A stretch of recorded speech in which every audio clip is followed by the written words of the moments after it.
Welcome back sa Tagalog Drama Recap. Sa video na ito, ipapaliwanag ko ang isang crime at action film na pinamagatang American Assassin na inilabas noong 2017. Spoilers ahead, watch out and take care. Sa simula ng pelikula, ipinakilala sa atin ang mag-asawa na nasa bakasyon sa Ibiza, Spain. Ang binata ay pinangalan ng Mitch Rapp at ang kanyang kasintahan ay si Katrina. Habang nagre-record ng video gamit ang kanyang gadget, inilabas ni Mitch Rapp ang isang singsing sa bulsa ng kanyang pantalon at nag-propose kay Katrina sa beach. Ilang sandali matapos tanggapin ang proposal ni Mitch, biglang dumating sa dalampasigan ang isang grupo ng mga terorista at nagsimulang bumaril. Ang mga bisita ay tumakbo sa gitna ng patayan. Sinubukan ni Mitch na hanapin si Katrina sa gulat. Sa kasamaang palad, ang kanyang kasintahan ay pinatay sa harap ng kanyang mga mata. Ang kwento ay nagpatuloy makalipas ang 18 buwan, kung saan si Mitch ay nasa isang ganap na magulong buhay, hindi kailanman inalagaan ang kanyang sarili, at nalunod sa kanyang pagnanais na maghiganti. Siya ay nagsasanay ng husto at ginawa ang kanyang sarili na ma-master ang lahat ng uri ng martial arts, pati na rin ang pagbaril. Madalas ding nakikipagpalitan ng mga mensahe sa internet si Mitch sa isang terorista upang matunton ang kinaroroonan ng taong pumatay sa kanyang kasintahan. Si Mitch ay matyagang nagpatuloy sa paglapit sa grupo, at sa kalaunan ay nakatanggap ng imbitasyon na makipagkita sa lalaki sa Libya. Sa proseso ng interogasyon, naramdaman ni Mitch na malapit siya sa kanyang target. Kahit nakatali ang kanyang mga kamay at natatakpan ang kanyang ulo, inihanda ni Mitch ang kanyang sarili at pinalakas ang kanyang determinasyon na isagawa ang aksyon, ngunit biglang ang selda ay sinalakay ng Special Forces ng Amerika. Labis ang sama ng loob ni Mitch nang makitang namatay ang kanyang target sa pagsabog mula sa pag-atake ng Special Forces. Inilabas rin niya ang kanyang damdamin sa pamamagitan ng pagsaksak ng kutsilyo ng maraming beses sa katawan ng terorista hanggang sa tuluyang pinigilan ng mga sundalo ang pagkilos ni Mitch. Sa isang pasilidad ng CIA, si Mitch ay nasa ilalim ng pamamaraan ng interogasyon sa loob ng 30 araw. Mula rito, alam natin na si Mitch ay hindi isang arbitraryong tao. Siya ay isang edukadong tao na may master's degree mula sa isang prestihiyosong universidad. Matapos ang resulta ng kanyang panayam at mahabang pagsubaybay sa kanyang mga pagsusuri, nagkaroon sila ng emosyon at awa kay Mitch na nagudyok sa Deputy Director ng CIA na si Irene Kennedy na hikayatin na sumali siya sa Black Operation na pinangalan ng Orion. Ang puwersang ito ay nasa ilalim ng pamumuno ni Stan Hurley, isang veterano ng Cold War na sinasanay ang kanyang mga tauhan ng husto upang mahubog sa isang malakas na sundalong pandigma. Sina Mitch at ang iba pang mga ahente ay sinanay sa gitna ng gubat ng Virginia. Malamig si Stan sa pagtanggap kay Mitch, minaliit niya ang kakayahan ni Mitch sa pamamagitan ng pagsasalita ng mahigpit sa mukha nito. Pero hindi man lang ito nagpapigil kay Mitch at sinabing handa siyang sumailalim sa lahat ng prosesong ibibigay ni Stan para patunayan na kaya niya itong lahat. Ang unang pagsubok ay isang one-on-one na tunggalian. Tinuruan sila ni Stan ng isang nakamamatay na trick para tapusin ang kanilang mga kalaban. Inutusan si Mitch na labanan si Victor. Noong una ay minamaliit, ngunit lumalabas na ang labanan sa pagitan nila ay pantay dahil ipinaliwanag ni Stan ang Code of Ethics ng hukbo.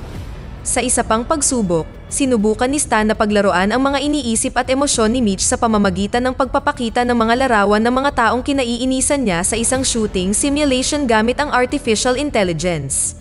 Dahil dito, bumagsak ang emosyon ni Mitch at nawalan siya ng focus. Sa huling simulation, hindi pa rin nakatutok si Mitch at ginulo ang shooting training, ngunit sa pagkakataong ito ay kapwa-ahente ang target, hindi isang AI. Hindi pa rin pala kayang pigilan ng kanyang sarili ang emosyon ni Mitch.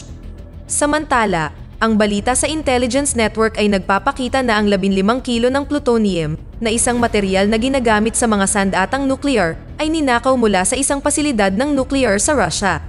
Ang kemikal na ito ay nasa kamay ng mga Iranian political group na nagdudulot ng mga problema sa pakikipagtulungan ng Iranian at American governments.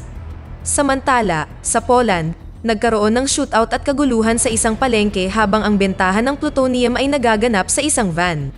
Nakilala ni Stan ang lalaking nasa likod ng kaguluhan sa Poland at ngayon ay may hawak na plutonium substance. Siya ay isang dating ahente ng CIA at siya ay isang ex-squad member na pinaniniwalaang napatay sa isang nakaraang Black Operation. Ang pangalan niya ay Ronnie, na binansagang Ghost. Nais ni Ghost na ibenta muli ang plutonium sa isa pang partido, na si Sheriff, na nakatira sa Turkey. Dahil gusto ni Irene na bumaba si Mitch sa operasyong ito, si Stan, na hindi pa rin sigurado kung handa na ang bagong recruit, ay nagsagawa ng huling pagsubok sa kanyang opisina. Tinawag niya si Mitch para pumasok at pinapanood ang video footage ng Ibiza Beach Massacre. Agad na sumiklab ang emosyon ni Mitch at nagalit siya at inatake si Stan.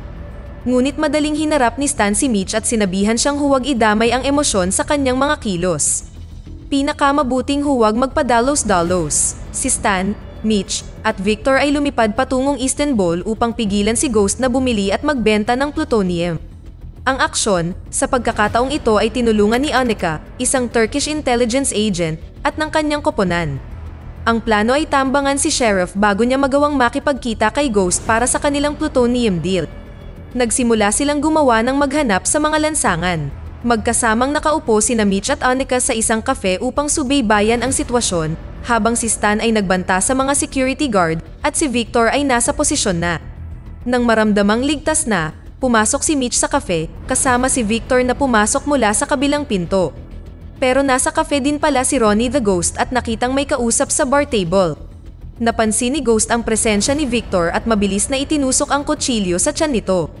Napatay si Victor at agad na kumilos si Mitch para tugisin si Ghost na nagsimulang barilin ang mga trabahador ng kafe at lumabas sa pintuan sa likod.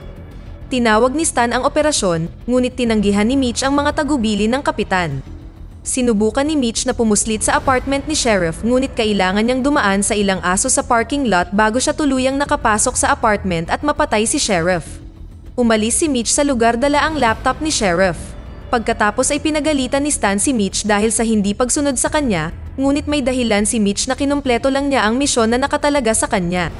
Si Stan, na ayaw ituloy ang misyon kasama si Mitch, ay pinilit ng kanyang superior na si Irene na panatilihin siya.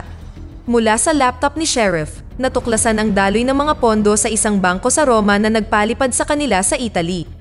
Doon, muli silang nagsagawa ng pagmamatsyag sa harap ng bangko at nahanap ang taong nag-cash out ng pera ni Sheriff. Mula sa bangko, sinundan nila ang sasakyan ng lalaki na huminto sa tapat mismo ng isang luxury hotel.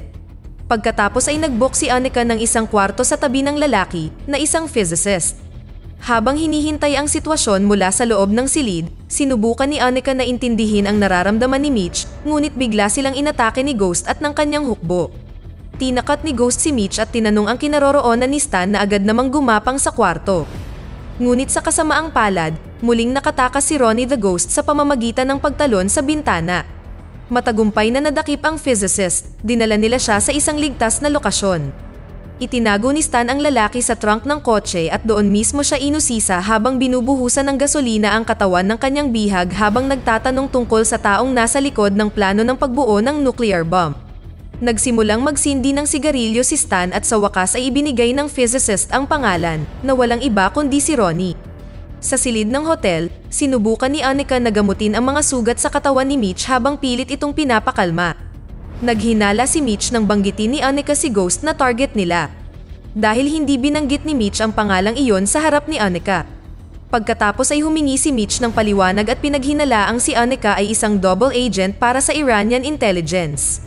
Walang awang pinahirapan ni Mitch si Annika sa pamamagitan ng paglunod sa bathtub hanggang sa mawalan ng malay.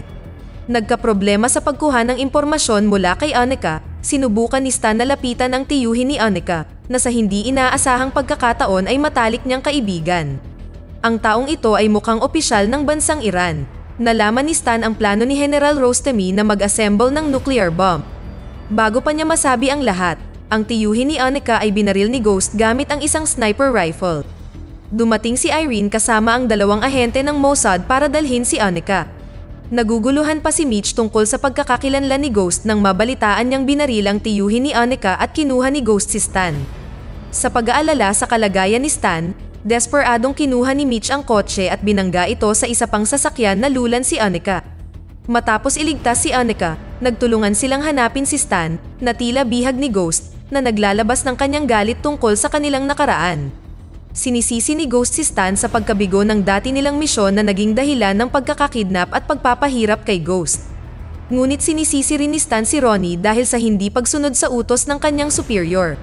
Nagdala si Ghost ng iba't ibang kagamitan para pahirapan si Stan. Marahas niyang tinanong si Stan para makakuha ng impormasyon tungkol sa iba pang ahente na kasama niya sa misyon na ito. Ngunit si Stan, na may matigas na kaluluwa, ay hindi naging madali para kay Ghost na makakuha ng impormasyon mula sa kanyang dating tagapagturo. Kahit na binunot ang kanyang mga kuko, tiniis ni Stan ang sakit at tumayo pa rin siya ng matatag. Nagpatuloy pa rin si Ghost sa pagbabanta na tila walang epekto kay Stan, at nang lumapit si Ghost, mabilis na kinagat ni Stan ang earlobe ni Ghost. Hiniling ni Minister Behruz, na kanina pa naiinis na naghihintay sa interogasyon na ito, na huminto si Ghost. Lingid sa kaalaman ni Minister Behruz, may planong pagtataksil si Ghost. Mabilis na inilabas ni Ghost ang kanyang rifle at binaril ang lahat ng naroon. Matapos magsimulang dumating ang pangkat ni Ghost, nag-set up siya ng bagong lokasyon upang maging target ng nuclear missile shooting, at ito ay ang Estados Unidos. Sinisi tuloy ni Ghost ang kanyang ginawa kay Stan na dahil sa kanya, siya ay naging isang halimaw ngayon. Samantala, sinusubaybayan ni Mitch at Annika ang kinaroroonan ni Minister Behruz upang mahanap si Stan.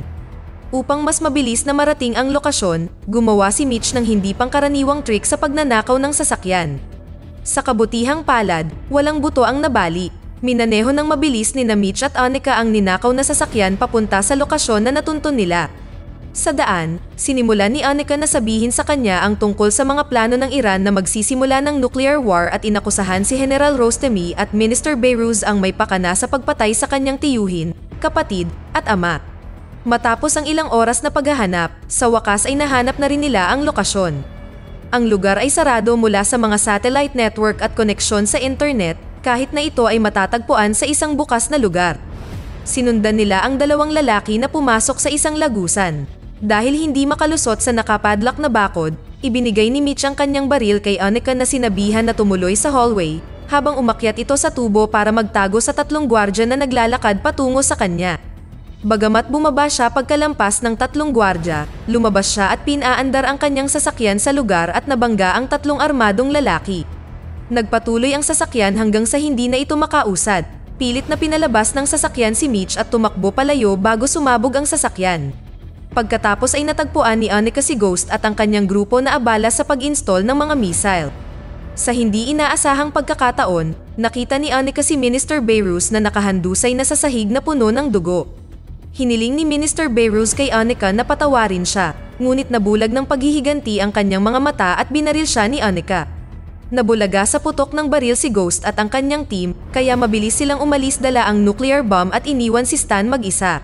Sa wakas ay natagpuan ni Mitch si Stan at pinakawalan siya mula sa kanyang mga tanikala. Sinabihan ni Stan si Mitch na tugisin si Ghost bago siya makalayo. Nagkaroon ng tensyon dahil kinuha ni Ghost si Annika bilang hostage. Tinanggihan ni Mitch ang kagustuhan ni Annika na makapiling ang kanyang pamilya sa langit.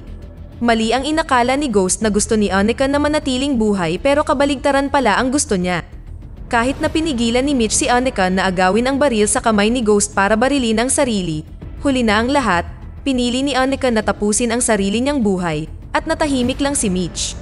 Matapos iligpit ng madali ang isa sa mga tauhan ni Ghost, tumakbo si Mitch palabas ng hallway at nakitang nagsimulang tumakbo si Ghost sa kanyang speedboat. Hindi nahirapan si Mitch na tumalon sa barko ni Ghost. Nagsimula na ang away, at sa gitna ng laban, tinutuya siya ni Ghost sa pamamagitan ng mga alaala ng pagkamatay ng kanyang kasintahan. Samantala, ipinaalam ni Stan kay Irene ang sitwasyon ni Ghost at ang plano nitong magpasabog ng nuclear bomb sa dagat. Ngunit napagtanto nilang naroon ang isang armada ng hukbong dagat na naglalayag malapit sa lugar. Agad na binalaan ni Irene ang mga opisyal na maging mapagmatsyag. Agad na naghanda ang buong crew para sa panganib na ito. Samantala, muntik nang matalo si Mitch kay Ghost na sasaksakin na ng kutsilyo sa leeg. Gayunpaman, bilang pangunahing karakter, nagawa ni Mitch na baliktarin ang mga bagay at natalo si Ghost. Gayunpaman, hindi pa tapos ang misyon ni Mitch. Kailangan niyang pigilan ang pagsabog ng nuclear bomb na ito. Kapag ito ay sumabog, ang bombang ito ay magdudulot ng malaking sakuna. Hindi lamang sa karagatan kundi maging sa lupa. Lumiko tuloy si Mitch sa direksyon ng barko kasunod ang helicopter na naroon si Stan. Naguguluhan si Irene sa kinikilos ni Stan.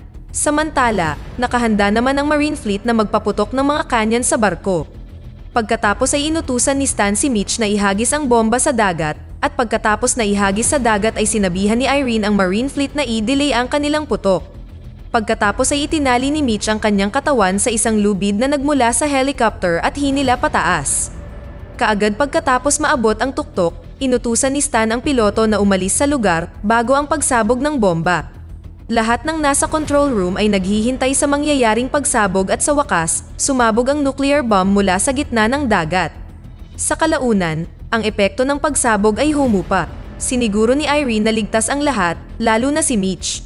Nagpasalamat si Irene dahil maraming buhay ang nailigtas ni Mitch. Pagkatapos ay binisita ni Irene ang ospital kung saan naroon si Stan. Pagkatapos nito, sabay nilang pinanood ang balita ng mga akusasyon ng Iran laban sa Estados Unidos para sa pagsabog ng nuclear sa baybayin ng Italy.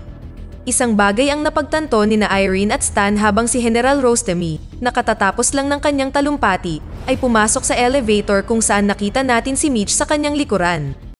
Dito na nagtatapos ang kwento. Sana ay nagustuhan nyo. Mag-subscribe na kung hindi ka pa nakasubscribe.